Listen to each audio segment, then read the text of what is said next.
As Brendan said, today's session is on the connection between digital assets and OTC markets. So we're very fortunate to have Amy here with us today from Goldman Sachs, but here in her capacity as the chair of ISDA. So welcome, Amy. Thank you. Thanks, Peter. It's a pleasure to be here. And I wanted to start by asking you to maybe give a little bit of a background on ISDA itself. It's obviously a well-established organization, 40-year anniversary year last year. Congratulations. But maybe less familiar to on-chain participants. So can you give us a sense of the types of things you've done and are doing and the breadth of your activities? Yeah, absolutely. Well, ISDA is the Global Derivatives Trade Association, and our mission is to foster safe and efficient derivatives markets for our 1,000+ members around the globe. And the purpose there is to make sure that our members can manage risk with confidence. Peter, as you mentioned, ISDA was founded over 40 years ago. And it was founded because the derivatives markets were growing rapidly and they were highly decentralized. We're talking about bilateral contracts, bespoke terms, and real question with regards to legal enforceability. Since then, ISDA has delivered on legal documentation as well as market protocols that the industry has adopted at scale. And more recently, we've actually extended that standardization into data and processes through what we call the common domain model. And that's a digital representation of products, trades, and life cycle events. And as this group knows, that's really important as markets continue to digitize. Today, ISDA's work spans legal documentation, market structure, public policy, digital transformation, and we regularly engage with regulators around the world as markets and technologies continue to evolve. In our experience, markets scale when there's legal certainty and operational consistency and interoperability. And that's exactly what ISDA does for our members. And so tying that more to the digital asset space specifically, do you have a perspective on things that are happening in digital asset markets now and the way forward in 2026? Yeah, thanks for that question. ISDA is focused on where digital assets intersect with regulated derivative markets to make sure that there are clear, usable standards. First, we published standardized digital asset derivatives definitions, which is a little bit of a tongue twister, initially covering instruments like non-deliverable forwards and options on Bitcoin and ETH. And this was really important because what we did was establish a common set of standards that the industry could rely upon, as opposed to using bilateral, bespoke, one-off documentation. Second, we've done a lot of work on tokenized collateral, and that spans both documentation as well as guidance so that firms and institutions can use tokenized securities as collateral with confidence. And third, we engage regulators globally on innovation with an eye towards ensuring that we don't undermine legal certainty and existing risk management practices as we continue to fuel innovation. Overall, ISDA's role has been to translate digital assets innovation into frameworks that our market participants and members can rely upon. You mentioned a few of the drivers of markets that were important from your perspective at ISDA. Are there ones that you would single out, though, that are particularly different for on-chain markets versus TradFi markets that we should be more aware of? Yeah, that's a good question. So at the end of the day, markets are markets. And so there are a lot of shared commonalities and similarities between regulated derivatives markets and on-chain markets. And so the same fundamentals apply in either instance. But there are also key differences. One difference, which this group will be very well aware of, is in the infrastructure itself. On-chain markets are built around programmability, instantaneous settlement, and 24/7 continuous operations from day one.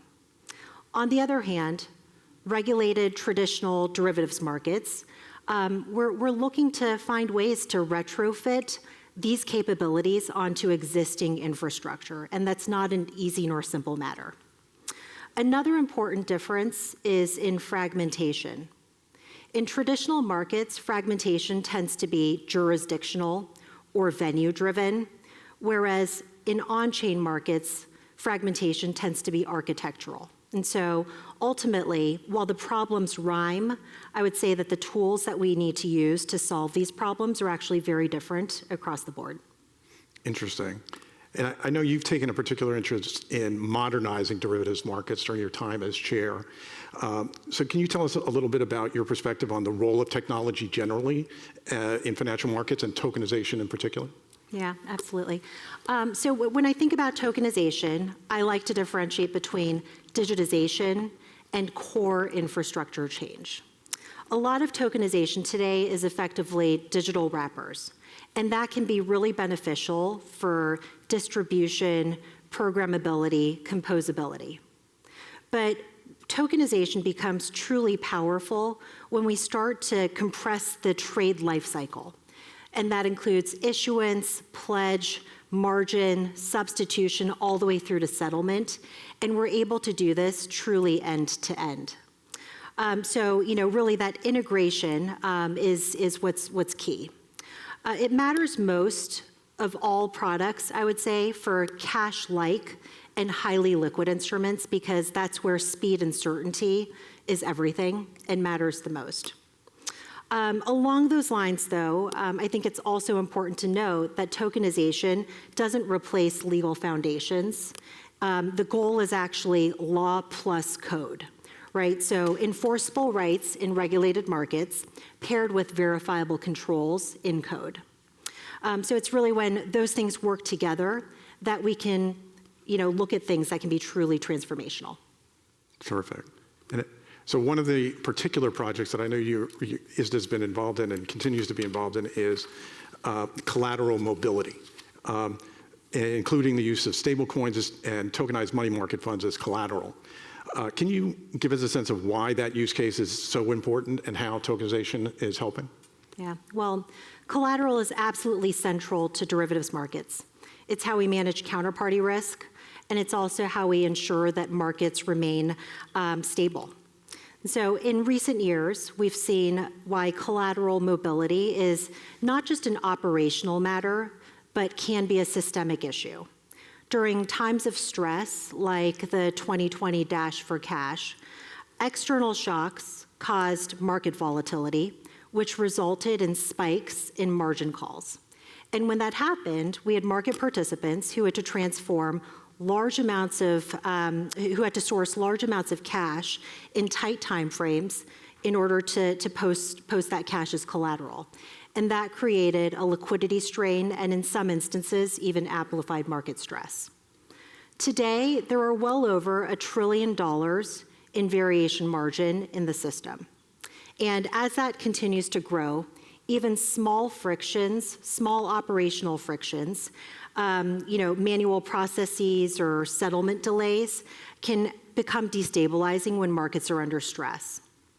And so that's why ISDA is focused on collateral and tokenization of collateral. Collateral movement can be operationally intensive with workflows that weren't designed for speed nor continuous operation. ISDA has responded in a couple of ways. First and foremost, we updated documentation to ensure that tokenized securities as well as stablecoins can be used as collateral. And we followed that with legal guidance on the enforceability of tokenized collateral. I think it's also important to kind of call out an example. Money market funds are a good illustration of why this matters. When you think of money market funds, you think of trillions of dollars globally, low volatility, and small regulatory haircuts.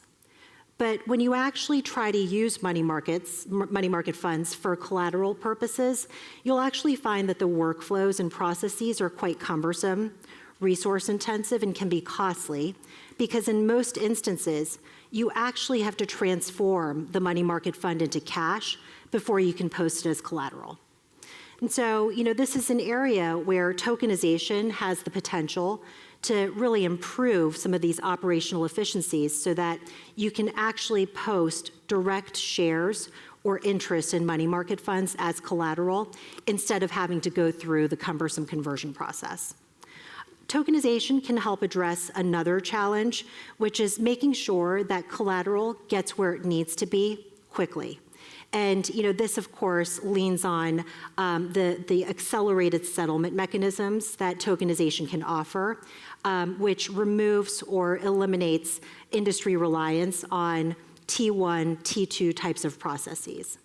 And so for ISDA, it's really about strengthening risk management plumbing through sound legal frameworks, interoperability, and close engagement with regulators so that we can function with modern technologies going forward. Well, that's great. I mean, it sounds like that's just a very challenging use case with a lot of moving parts. I know another technology you're particularly interested in is artificial intelligence, so AI. Is this the type of use case where AI can play a role? And if so, how do you think about both their capabilities and then the risks that might come along with the use of an AI tool? Yes. Yes, and absolutely. Collateral management today is hugely data and process intensive. And this is where standardized data models like ISDA's common domain model can be so helpful, is because AI can only be as good as the quality of data that it operates on. And so when it comes to the collateral management space, you're dealing with large portfolios, frequent changes in valuation, eligibility rules, and regulatory constraints, all of which are moving rapidly, especially during times of market stress. And so, AI can alleviate some of these complexities. For example, AI can be used for things like documentation analysis, exceptions management, as well as collateral optimization, just as some examples. But it can also help firms anticipate market stress by monitoring patterns in things like margin calls and capacity. Now, one thing that I think is really important to recognize is that when it comes to things like risk management and margin, AI is meant to be a co-pilot. It can augment human judgment, but shouldn't replace human judgment. And so, I jokingly call it the bionic arm because it's meant to aid the people who are making these types of decisions at various firms. Across the board, I think that strong governance, high quality data, and clear accountability are absolutely paramount as we continue to forge forward with these novel capabilities. Fantastic. Well, we're just about at time, but I wanted to ask if there's a closing thought or two you might have about lessons learned from your experience in markets over time and the times we're living in now with the increasing role of digital assets. Yeah, absolutely. In our experience, scale tends to follow legal certainty. And the same is true for interoperability. And so as technology continues to move quickly, I think it's absolutely critical that legal frameworks, operational processes, and technology evolve together. And ideally, that'll be through collaboration between traditional institutions and digital native builders. Well, fantastic. Well, thank you so much for joining us, Amy. It's been a nice discussion, and we'll let everybody go to lunch with that. Thanks so much. Thanks, Peter. All right.